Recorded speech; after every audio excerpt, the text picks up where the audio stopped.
नमस्कार, आप सभी का स्वागत करता हूं अपने YouTube चैनल सुरेंद्र सिंह बोरा में। साथियों, Gopal Singh and others versus the state of Uttarakhand bridge course प्रशिक्षित अभ्यर्थियों की रिट पिटीशन संख्या WPSB 364 ऑफ 2024 की कल माननीय उत्तराखंड हाई कोर्ट में 19 दिसंबर को सुनवाई था और 19 दिसंबर की सुनवाई में क्या घटनाक्रम हुआ आप सभी लोगों को मैंने वीडियो के माध्यम से अवगत करा दिया गया है और पूरी तरीके से एक नाटकीय अंदाज में जो है कि जज साहब ने इस केस को सुना, क्योंकि हमें जो है कि पूर्व से ही अवगत था कि एनसीटी के एक ईमेल के सहारे, जबकि जो उचित तर्कों पर बहस भी न करके कि जो हमारे अपोजिट जो रिस्पोंडेंट एडवोकेट थे उनकी तरफ से जो हमारे पॉइंट रखे गए उन पॉइंटों पर बहस न करके साइलेंटली वे में कि हमारे एडवोकेट बोलते ही गए और साइलेंटली वे में जो है कि इस पूरी रिट पिटीशन को खारिज कर दिया गया। यानी कि कुल मिलाकर के अब जो है कि इन सर्विस टीचर्स को जो सेंट्रल गवर्नमेंट की तरफ से मिनिस्ट्री ऑफ एजुकेशन की तरफ से एनसीटी के डायरेक्शन पर ब्रिज कोर्स कराया गया था, वो ब्रिज कोर्स जो है कि इनवैलिड करार दिया गया गवर्नमेंट सर्विस के लिए या अदर इंस्टीट्यूशन के लिए और प्रमोशन के लिए। तो क्योंकि साथ में हम लोगों ने NIOS DLED का जो वो रिव्यू ऑर्डर भी दिखाया था, जिसमें कि NIOS DLED को पूरी तरीके से गवर्नमेंट सर्विस के लिए जितनी भी गवर्नमेंट पोस्ट हैं उन पर जो है कि पूरी तरीके से ऑल पर्पज वैलिड कर दिया। लेकिन जस्टिस मनोज कुमार तिवारी जी की तरफ से इसको ये बोल करके खारिज कर दिया गया कि इसमें गवर्नमेंट इंस्टीट्यूशन कहाँ लिखा हुआ है, जबकि ऑलरेडी जो है कि एनसीटी के एडवोकेट ने भी कहा कि जो प्राइवेट में पढ़ा रहे थे, प्राइमरी में पढ़ा रहे थे, RT एक्ट आने के बाद उनको जो है अपनी मिनिमम क्वालिफिकेशन पूरी करनी थी, चाहे वो प्राइवेट हो या गवर्नमेंट हो, ये कोई भी इंस्टीट्यूशन में पढ़ा रहा हो किस तो नॉन प्राइवेट हो तो वो इंस्टीट्यूशन में उन्हें अपनी मिनिमम क्वालिफिकेशन पूरी करनी होगी, तभी जाकर के वो प्राइमरी क्लासेज को पढ़ा सकते हैं। लगभग 22 मिनट की ये बहस चली और आप लोगों ने पूरा नाटकीय अंदाज इस केस की देखी होगी और पूरा वीडियो मैंने देखा होगा किस तरीके से जो है कि ब्रिज कोर्स को इनवैलिड करार दिया गया। हालांकि अभी ऑर्डर नहीं आया है, ऑर्डर की कॉपी क्या आएगी, वास्तविक सत्यता की जांच ऑर्डर की कॉपी आने के बाद ही होगा। तो ऑर्डर कब तक आएगा, बहुत सारे साथी ये चाह रहे होंगे कि ऑर्डर अभी तक क्यों नहीं आया। आज जो है कि 20 तारीख हो गई है तो अभी तक ऑर्डर नहीं आया है। तो हमने एडवोकेट से बात की, एडवोकेट साहब के साथ हमारे केस के बाद आफ्टर हियरिंग के बाद आफ्टर जो है कि 2 घंटे लगभग बैठक हुई है और बैठक में हमने सारे पॉइंटों को क्लियर किया है, सब चीज़ों को क्लियर करा है। यहाँ पर जो है कि हमारे एडवोकेट ने एक्सीलेंटली ये केस लड़ा, बहुत एक्सीलेंटली ब्रिलियंटली ये केस लड़ा है, बहुत ब्रिलियंट एडवोकेट है और एक्सीलेंटली ये केस लड़ा है। यहाँ पर इस चीज़ को आप लोग समझ सकते हैं और पूरे तर्क लगभग 22 मिनट, क्योंकि पहला जो इंटेंशन जज का था कि उन्होंने ये कहा, जज का इंटेंशन देखिए आज की केस में आप लोगों को वीडियो के माध्यम से पता चल गया। उन्होंने कहा कि हम इस केस को खारिज कर रहे हैं, उड़ा रहे हैं, फर्स्ट जहां से केस स्टार्ट होता है। तो जब जज ने मन बना लिया उड़ाने का तो उसको उड़ाना है। तो अब यहाँ पर जो है कि आने वाला जो एनसीटी को माननीय सर्वोच्च न्यायालय ने 8 अप्रैल 2024 के मध्य प्रदेश के जजमेंट में ये कहा कि एनसीटी ब्रिज कोर्स डिजाइन करे। तो भाई वहाँ पर तो कोई पार्लियामेंट अमेंडमेंट भी नहीं लाया है और सुप्रीम कोर्ट ने ऑर्डर दिया है। तो सुप्रीम का एनसीटी देखो, एनसीटी ऑटोनोमस बॉडी है, इंडिपेंडेंट बॉडी है और जो है कि सुप्रीम कोर्ट ब्रिज कोर्स के लिए कह रहा है।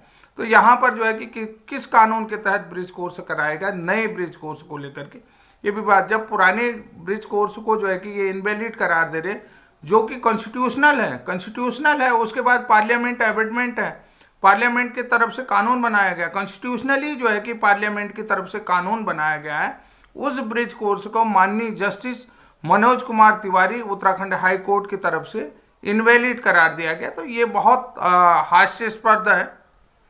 हमें इतना पता था कि हमारा केस एनसीटी के ईमेल पर उड़ा दिया जाएगा, इस बारे में मैंने विश्वनाथ जी को भी बता दिया था कि हमारा केस उड़ने वाला है, क्योंकि उनके साथ रजनीश जी हैं कि हमने कहा यहाँ पर इन्होंने मन बना लिया है कि हमारा केस उड़ाया जा रहा है।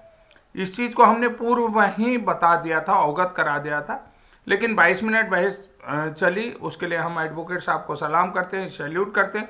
बहुत ब्रिलियंटली उन्होंने ये केस लड़ा और बहुत आगे। देखिए, हमने भी मन बना रखा था कि हमें सुप्रीम कोर्ट से ही जाना है, क्योंकि जो देवेश शर्मा वाला ठप्पा हमारे ऊपर लगा है, उस ठप्पे के लिए तो हमें सुप्रीम कोर्ट जाना होगा, ये चीज़ था। हम डेट ले सकते थे, एक्सटेंड कर सकते केस को, एक डेट के लिए रिक्वायर कर सकते थे, लेकिन हमने डेट के लिए कोई रिक्वायर नहीं करा है, क्योंकि आगे लंबा केस को खींच करके कोई फायदा होना था नहीं यहाँ पर। क्योंकि फिर भी हमें सुप्रीम कोर्ट जाना, जल्दी ही हमने जो है कि मन बना लिया है और हमारे एडवोकेट की तरफ से भी बात हो चुकी है। जहाँ तक संभावना यही है कि मनदीप कालरा सर को ही हम एडवोकेट उतारेंगे। साथ में हम नेगी जी का भी मार्गदर्शन लेंगे। नेगी जी के मार्गदर्शन पर ही ये केस आगे भी लड़ने की संभावनाएं हैं। तो हमने जो है कि एडवोकेट सुप्रीम कोर्ट में जो है कि मनदीप कालरा जी के लिए मन बनाए हैं। तो साथियों,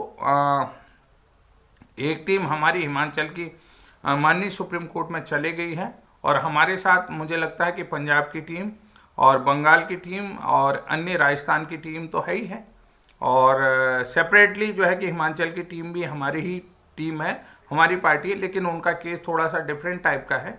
डिफरेंट टाइप बोले तो डिफरेंट टाइप तो है नहीं, वैसे हम उसको भी जो है कि यहाँ पर करने की संभावनाएं करेंगे एडवोकेट साहब से बात करके, क्योंकि उसमें थोड़ा सा एक ही चीज़ है कि जो कि वो ऐड ऑन हो सकता है, थोड़ा सा मैटर डिफरेंट है, वो ऐड ऑन हो सकता है, इसके लिए भी हम संभावना है।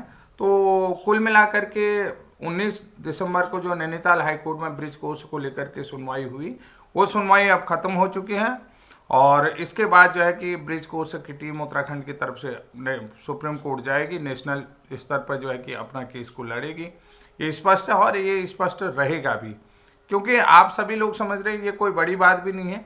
देखिए, जहाँ पर हाई कोर्ट से जीतने के भी अधिकतर मैटर जो है, जो भी रिट पिटीशन है, जिनका भी डिसीजन है, वो सुप्रीम कोर्ट जा रही हैं, तो हमें भी सुप्रीम कोर्ट जाना ही था, तब भी जाना होता है, अब भी जाना होता है।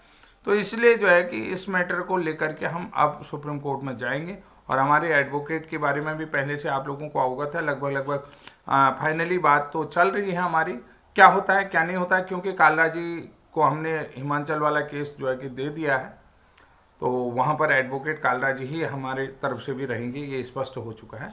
तो साथियों, अब आगे देखते हैं कि क्या होता है क्या नहीं होता है।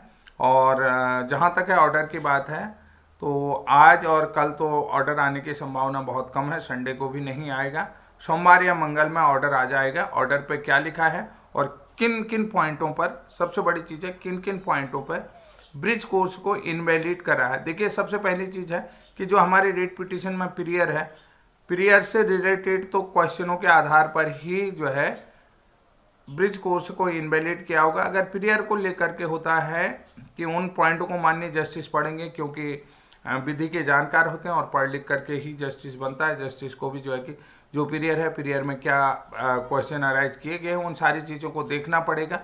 और साथ में जो है कि उससे रिलेटेड अगर ऑर्डर आता है तो किन पॉइंट पर बात की जाती है। अगर वो प्राइवेट के लिए वैलिड माना जाता है कि ये प्राइवेट उसी संस्थान के लिए वैलिड है, तो निश्चित रूप से आपका सुप्रीम कोर्ट में ज़्यादा टाइम नहीं लगेगा, क्योंकि वहाँ पर जो है कि उसको पूरी तरीके से इनवैलिड तो करारा नहीं होगा।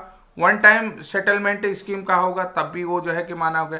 और उसके बाद एनसीटी द्वारा जो है कि वन टाइम सेटलमेंट स्कीम कहा गया होगा और by the direction the central government of की तरफ से या एजुकेशन मिनिस्ट्री ऑफ इंडिया की तरफ से कहा हो गया। तो ये बहुत सारी चीज़ें जो है संभावना है कि लगभग मैं ये मानता हूँ कि जितनी कल बहस होगी हाई कोर्ट से हमें उतना ही मिल सकता था।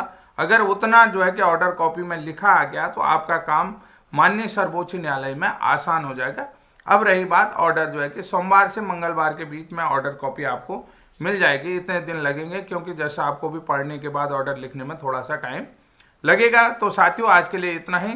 तब तक के लिए जय हिंद, जय उत्तराखंड।